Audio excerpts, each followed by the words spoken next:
வாங்க தமிழ்நாட்டோட புலிகள் காப்பகங்கள பத்தி ஒரு சின்ன ரிவிஷன் பாத்திரலாம். ரொம்ப முக்கியமான 5 இடங்கள பத்தி நம்ம தெரிஞ்சுக்க போறோம். இந்த பயணத்தை நாம இப்பவே தொடங்கலாம். இப்ப நீங்க பாக்குற இந்த நம்பர் 5. தமிழ்நாட்டோட வன பாதுகாப்புல இது ஒரு ரொம்ப முக்கியமான நம்பர். ஏன்னா இது நம்ம மாநிலத்தில் இருக்கிற 5 புலிகள் காப்பகங்களை குறிக்குது. ஒவ்வொன்றும் ஒவ்வொரு மாதிரி, ஒவ்வொன்றுக்கும் ஒரு தனிச்சிறப்பு இருக்கு. சரி, நம்மளோட இந்த பயணத்துல முதல்ல எங்க ஆரம்பிக்க போறோம்னா தமிழ்நாட்டுல புலிகள் பாதுகாப்புக்கு அடித்தளம் போட்ட 2 முன்னோடி காப்பகங்கள்ல இருந்து தான். வாங்க பார்க்கலாம். இதோ தமிழ்நாட்டு புலிகள் பாதுகாப்போட 2 முக்கியமான தூண்கள். இங்க பாருங்க, நம்ம கிட்ட 2 ஜாம்பவான்கள் இருக்காங்க. ஒன்னு தமிழ்நாட்டோட முதல் புலிகள் காப்பகமான முதுமலை, இன்னொன்னு பரப்பளவுல ரொம்பவே பெருசான களக்காடு முண்டன்துறை. ஒன்னு ஒரு ஆரம்பத்தோட சின்னம், இன்னொன்னு பிரம்மாண்டத்தோட அடையாளம். சரி, இதுங்க எங்க இருக்குன்னு பார்த்தா முதுமலை நீலகிரியில இருக்கு.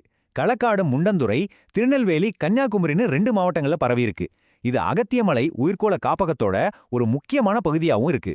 அடுத்து நாம போக போற இடம் ரொம்பவே ஸ்பெஷல். அது வெறும் ஒரு காப்பகம் மட்டும் இல்ல, அது ஒரு புவியியல் அற்புதம். 2 பெரிய மலைத்தொடர்கள் சந்திக்கிற ஒரு இடம். உங்களுக்கு ஒரு கேள்வி. நம்ம தமிழ்நாட்டுல மேற்கு தொடர்ச்சி மலையும் கிழக்கு தொடர்ச்சி மலையும் எங்க ஒன்னு சேருதுன்னு தெரியுமா?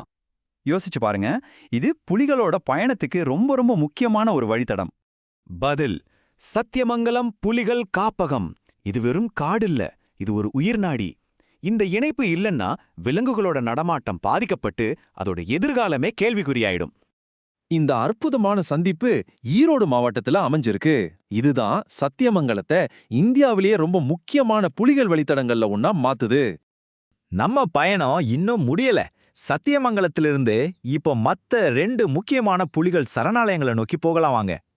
இதோ பாருங்க, மத்த காப்பகங்கள் கோயம்புத்தூர்ல இருக்கிற ஆனைமலை, அப்புறம் திருப்பூர் மாவட்டத்துல இருக்கிற அமராவதி, கடைசியா நம்ம லிஸ்ட்ல 5ஆவதா வந்தது மேகமலை ஸ்ரீவில்லிபுத்தூர். இது தேனி விருதுநகர் மாவட்டங்கள்ல பரவி இருக்கு. சரி, நம்ம பயணத்தோட இறுதியில நாம பார்த்த இந்த 5 பொக்கிஷங்களையும் ஒரே இடத்துல ஒரே பார்வையில திரும்பவும் பார்த்துடலாம்.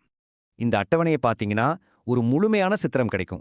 நீலகிரியில் ஆரம்பிச்சு கன்னியாகுமரி வரைக்கும் இந்த 5 காப்பகங்களும் புலிகள் சுதந்திரமா நடமாடுறதுக்கு ஒரு பெரிய பாதுகாப்பு வலையை உருவாக்குது. புலியோட கர்ஜனை தான் நம்ம காடுகளோட ஆரோக்கியத்தை காட்டுதுன்னு சொல்லுவாங்க. அது உண்மைதான். இந்த 5 காப்பகங்களும் அந்த கர்ஜனையை எப்பவும் உயிர் போட வச்சிருக்கு. இது வெறும் புலிகளை பாதுகாக்கிறது மட்டும் இல்ல, நம்ம இயற்கை வளத்தையே பாதுகாக்கிறது. ஓகே, 5 காப்பகங்கள் இருக்கு. இது ஒரு நல்ல தொடக்கம்தான். ஆனா இது போதுமா? தமிழ்நாட்டுல புலிகளோட எதிர்காலத்தை பாதுகாக்க நம்ம அடுத்து என்ன செய்யணும்? இந்த கேள்விக்கான பதில் நம்ம ஒவ்வொருத்தர் கையிலயும் இருக்கு. இத பத்தி யோசிச்சு பாருங்க.